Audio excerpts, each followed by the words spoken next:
Om Sri Sairam. Upanishad Vahini by Bhagavan Sri.Sathya Baba. Chapter 1. The Upanishads. Humanity is essentially divine. However, one believes oneself to be an individual, limited and temporary, because one is entangled in the characteristics of the five elements, namely sound, touch, form, taste and smell. This error brings about joy and grief, good and bad, birth and death. To escape from this association with the elements, to rid oneself of the pulls of their characteristics, is the sign of liberation, known as Kaivalya, Moksha or Mukti. The names may change, but the achievement is same. While entangled in the five elements, one is attached, distracted, or disappointed by them, all of which causes distress. Wealth, possessions like vehicles, buildings, etc., are all transmutations of the elements. One craves them, and when one loses them or fails to get them, one spurns them. Let us take the five elements one by one. The living being has the first one, the earth, as its base. Water, the second, is the basis for the earth.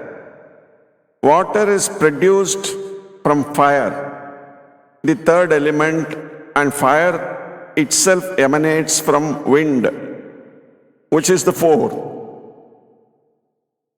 Wind arises from ether, that is akasha. Ether emerges from the primal nature, and the primal nature is but the manifestation of one aspect of the majesty of God, or Supreme Sovereign Atma, known as Paramatma. Seeking to reach that Supreme Atma, the source and core of the universe, the individual, that is the Jivi, who has entangled himself in the elements, has to overcome the bonds one by one by discrimination and steady practice of detachment. One who does this is a spiritual aspirant, and one who wins in this struggle is liberated even while alive, is a Jivan Mukta. Study the Upanishads for higher spiritual wisdom.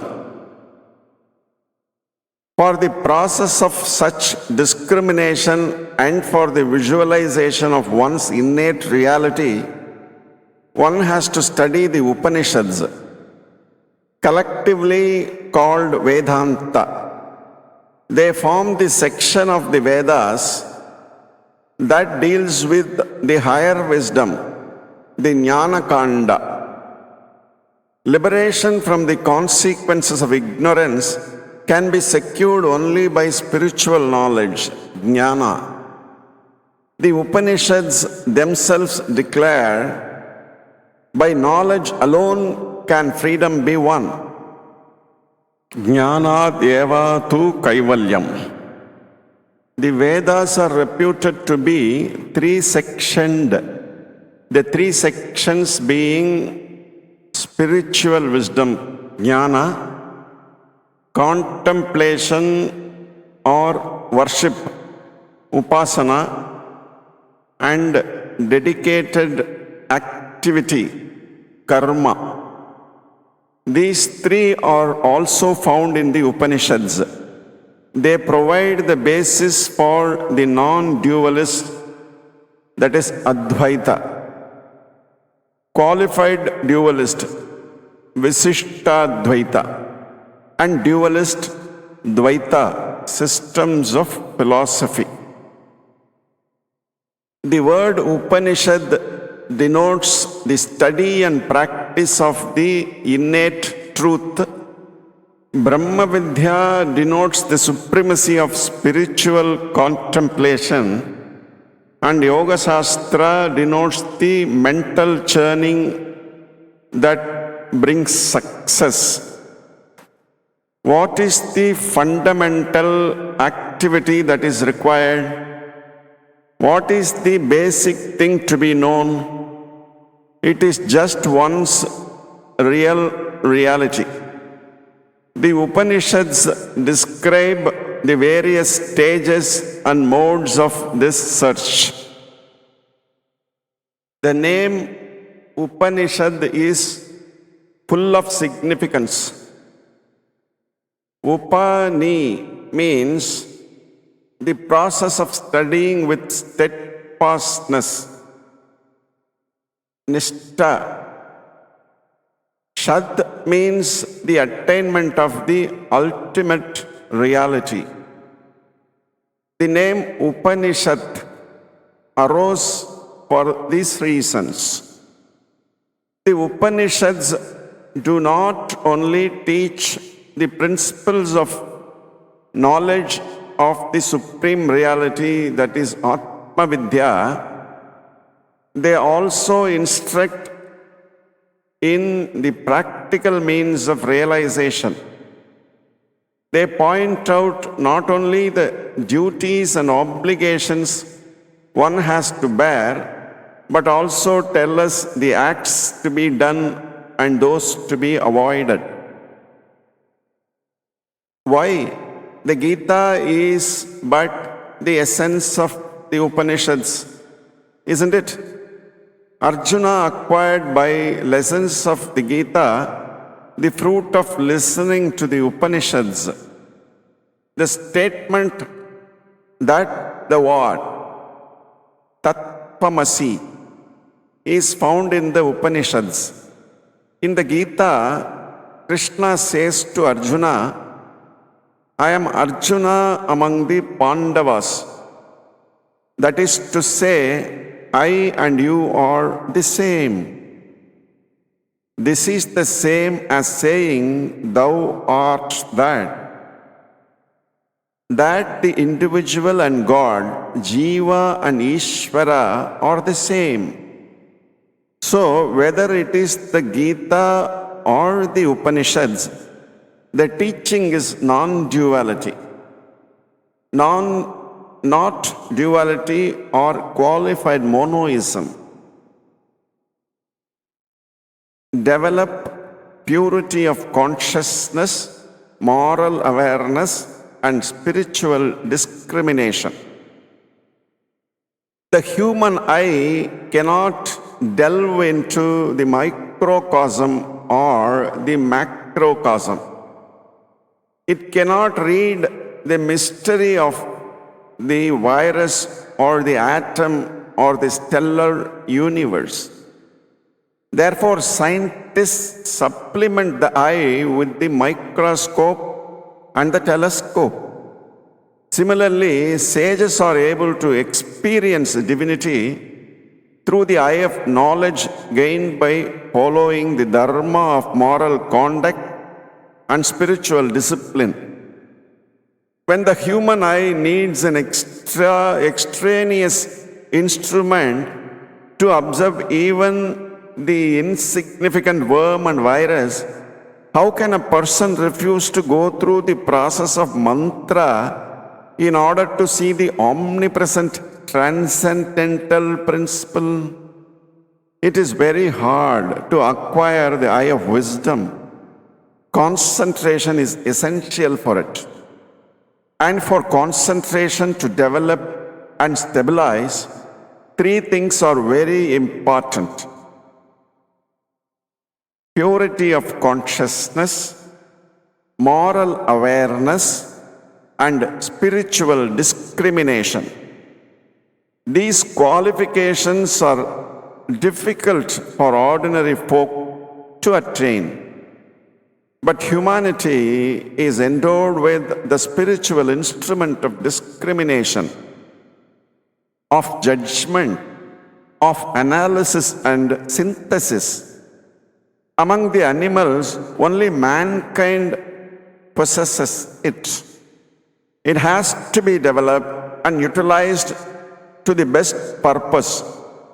Through this instrument, one can realize the immanent divinity.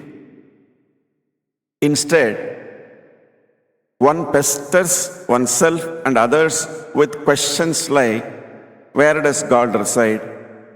If He is real, why isn't He seen?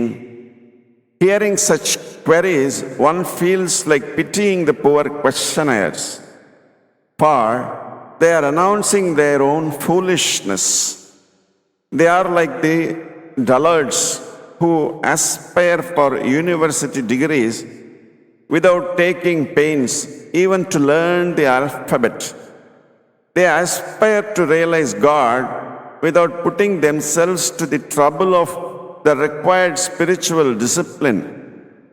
People who have no moral strength and purity talk of God and His existence and decry efforts to see Him. Such people have no right to be heard. Upanishads are the whisperings of God. Spiritual practice is based on the holy scriptures, namely Shastras. They can't be mastered in a trice. They can't be followed through talk. Their message is summed up in the Upanishads. So, they are revered as authoritative. They are not the products of human intelligence. They are the whisperings of God to man. They are parts of the eternal Vedas, and the Vedas shine gloriously through all their parts. The Upanishads are authentic and authoritative since they share the glory of the Vedas. They are 1180 in number. But through the centuries, many of them disappeared from human memory and only 108 have survived. Of the 108, 10 have attained great popularity as a result of depth and value of their contents. The sage Vyasa classified the Upanishads and allotted them among the four Vedas. The Rig Veda has 21 branches, and each branch has one Upanishad allotted to it. The Yajurveda has 109 branches and 109 Upanishads. The Atharvana Veda has 50 branches and 50 Upanishads. The Samaveda has 1,000 and 1,000. Thus, Vyasa assigned the 1,180 Upanishads to the four Vedas. Sankaracharya raised the status of 10 of the Upanishads by selecting them for writing his commentaries. So they became specially important. Humanity stands to gain or fall by these 10. All who seek human welfare and progress are now apprehending whether even these 10 will be forgotten, because neglecting them will usher in moral and spiritual disaster. However, there is no reason for such fears. The Vedas can never be harmed. Pandits and those with faith should resolve to present at least these 10 Upanishads before humanity. They are Aitreya, Brihadaranyaka, Chandogya, Isha, Kena, Katha, Prashna, Mundaka, Mandukya, Taittiriya.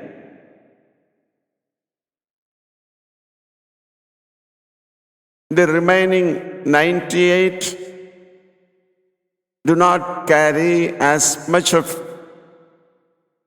explanations as these 10, and so are not going to be explained in this attempt. The Upanishads have inspired other works on geography, astronomy, astrology, and economic and political theory, as well as the 18 Puranas comprising Skanda, Shiva, Garuda, and others. God is the prophet of the universal spirituality of the Upanishads. The Vedas and the Upanishads are the very foundation of the eternal religion, that is Sanatana Dharma. This religion has no one founder, as do others. The invisible, unknown founder is God, the source of all wisdom. He is the prophet of this eternal universal religion. His grace and inspiration manifested through pure sages, and they became the spokespersons of this dharma. When the moral purity of men degenerates, God takes form as grace and inspiration in sages and teachers. Through the Upanishads, he also has spoken the wisdom concerning the supreme reality. Om Shanti, Shanti, Shanti.